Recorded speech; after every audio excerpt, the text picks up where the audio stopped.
بسم اللہ الرحمن الرحیم۔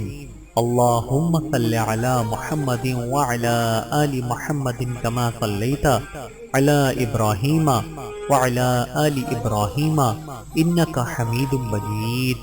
اللہم بارک علی محمد وعلی آل محمد کما بارکت علی ابراہیم وعلی آل ابراہیم انک حمید مجید۔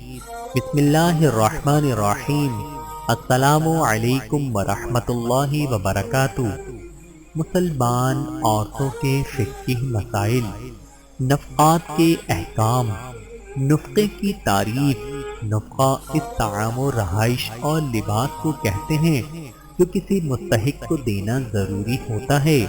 نفقہ کن لوگوں پر اور کن لوگوں کے لیے ضروری ہوتا ہے؟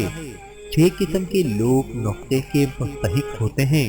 نمبر 1، بیوی کا نفقہ اس کے شوہر پر واجب ہے جبکہ اس کی نکاح میں ہو یا طلاق رجعی کی عدت میں۔ رسول اللہ صلی اللہ علیہ وآلہ وسلم نے فرمایا، عورتوں کا حق تمہارے اوپر یہ ہے کہ لباس و طعام میں ان کے ساتھ اچھا رویہ اپناؤ۔ بحوالہ ترمذی شریف۔ نمبر 2، مطلقہ بائن اگر حاملہ ہے تو ایام عدت کا نفقہ اس کے شوہر پر ہے۔ ارشاد باری تعالیٰ ہے، سورۃ الطلاق آیت نمبر 1۔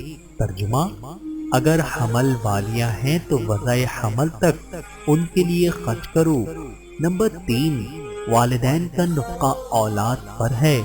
ارشاد باری تعالیٰ ہے، ترجمہ، اور والدین کے ساتھ اچھا سلوک کرو۔ نمبر 4، چھوٹی اولاد کا خرچ اس کے باپ کے ذمہ ہے۔ ارشاد باری تعالیٰ ہے، ترجمہ، اور اپنی اولاد کو غذا اور لباس مہیا کرو اور ان کے لیے اچھی بات کہو۔ نمبر 5، خادم کا خرچ اس کے مالک پر ہے۔ رسول اللہ صلی اللہ علیہ وآلہ وسلم نے فرمایا، غلام کے لیے طعام اور لباس رواج کے مطابق ہے اور اس سے اتنا کام بھی نہ لیا جائے جو وہ برداشت نہ کرے۔ بحوالہ صحیح مسلم۔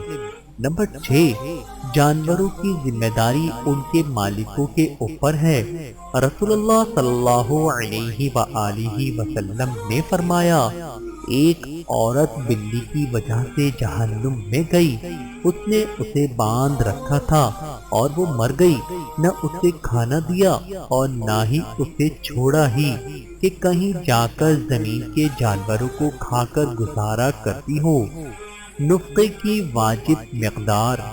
نفقے میں غذا اتنی دی جائے کہ زندگی قائم رہ سکے اور ایسا لباس جو سردی و گرمی سے محفوظ رکھ سکے اور ایسی رہائش جو رہنے کے لیے کافی ہو۔ البتہ مرد کو زیادہ کے لیے مجبور نہیں کرنا چاہیے بلکہ اس کی مالی حالت کی رعایت ضروری ہے۔ نفقہ کب ساقط ہوتا ہے؟